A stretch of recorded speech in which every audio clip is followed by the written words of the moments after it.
ভিডিওর শুরুতেই সবার কাছে ক্ষমা চাইছি, কারণ চলতি বাসন্তী দুর্গোৎসব 2025-এ আয়োজিত বাসন্তী দুর্গোৎসব উপভোগ করতে পৌঁছেছিলাম নানান জায়গার মণ্ডপে। সেই কারণেই খানিকটা দেরি হচ্ছে নতুন নতুন ভিডিও আপনাদের সামনে তুলে ধরার।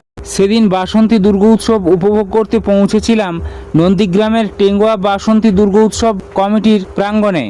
আর এখানে এসেই দেখছি চলছে পুজো অর্চনার কাজ। 2025-এ টেঙ্গুয়া বাসন্তী দুর্গোৎসব কমিটির প্রতিমা দর্শন করে থাকলে কমেন্টে জানাতে ভুলবেন না কিন্তু। টেঙ্গুয়া থেকে যদি আপনি এই ভিডিওটি দেখে থাকেন তাহলে কমেন্টে অবশ্যই লিখুন আই লাভ টেঙ্গুয়া। নন্দীগ্রামের অন্য কোথাও থেকে এই ভিডিওটি দেখে থাকলে তাহলে কমেন্টে জানাতে পারেন অবশ্যই। 2025-এর বাসন্তী দুর্গোৎসব আপনাদের কেমন কাটলো জানাতে পারেন আমায়। মণ্ডপটির সজ্জা কেমন লাগলো আপনাদের তা জানাতে পারেন। ভিডিওটি এই পর্যন্ত, দেখা হবে অন্য একটি ভিডিওতে। এখন সবাইকে টাটা।